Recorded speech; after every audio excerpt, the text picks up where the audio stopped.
Assalamualaikum warahmatullahi wabarakatuh. Kata hubung bawah tajuk tata bahasa. Kata hubung. Kata hubung ialah perkataan yang bertugas sebagai penyambung ayat, frasa dan perkataan. Terdapat 3 jenis kata hubung. Di sini ditunjukkan contoh kata hubung secara umum. Jenis-jenis kata hubung. Kata hubung gabungan, kata hubung pansangan dan kata hubung berpasangan. Kata hubung gabungan merupakan kata hubung yang digunakan untuk menggabungkan dua klausa atau lebih ayat yang sama tarafnya atau sifatnya. Sebagai contoh, kamu mahu makan nasi atau mi. Seperti yang kita tahu, nasi dan mi merupakan makanan yang mempunyai sifat yang sama. Ali dan Acong belajar di sekolah Metodis. Ali dan Acong merupakan manusia, juga mempunyai sifat yang sama. Di sini disertakan lagi beberapa contoh kata hubung gabungan. Seterusnya, kata hubung pansangan atau kata hubung tak setara. Kata hubung pansangan terbagi kepada 3, kata hubung pansangan relatif, kata hubung pansangan komplement dan kata hubung pansangan keterangan. Kata hubung ini menghubungkan klausa utama dengan klausa-klausa pansangan kecil. Ini merupakan kata hubung pansangan relatif. Kata hubung ini menggunakan kata hubung yang. Seterusnya, kata hubung pansangan komplement. Kata hubung ini menggunakan satu klausa sebagai komplement pada satu klausa utama. Ini bermaksud kata hubung pansangan komplement menggunakan pelengkap untuk melengkapkan sesuatu ayat. Kata hubung yang berperanan ialah bahawa dan untuk. Seterusnya, kata hubung pansangan keterangan. Kata hubung pansangan keterangan menghubungkan klausa keterangan kepada klausa utama. Kata hubung ini ialah selain daripada yang, bahawa dan juga untuk. Seterusnya, di sini disertakan contoh kata hubung pansangan.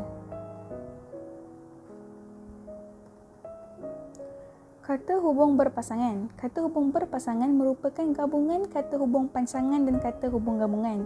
Kata hubung berpasangan mempunyai 2 kata hubung yang bersesuaian dalam satu ayat. Sebagai contoh, baik ataupun, baik kamu mengaku ataupun kamu dipukul.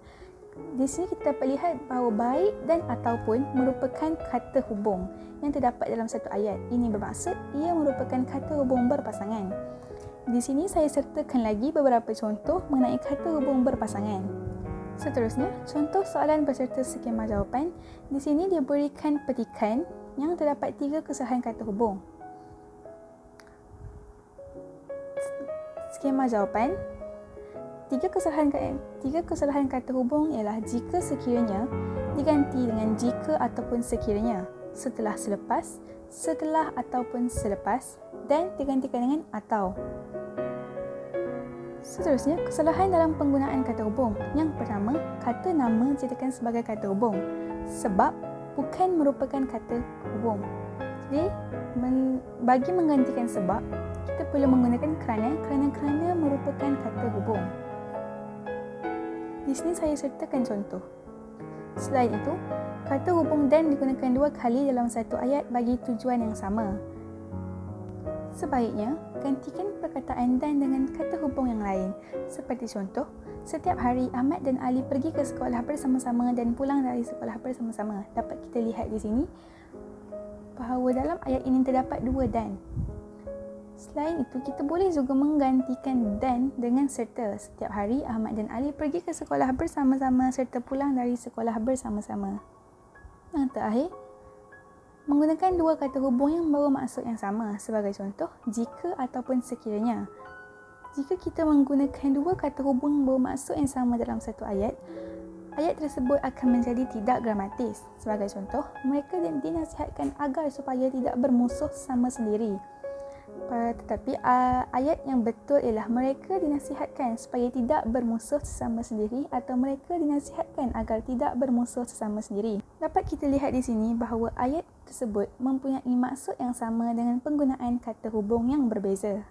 Sekian saja penjelasan kata hubung daripada saya, Hana Nabiha binti Cik Ros, pelajar tingkatan 5 2021 Sekolah Menengah Sains Pasir Putih.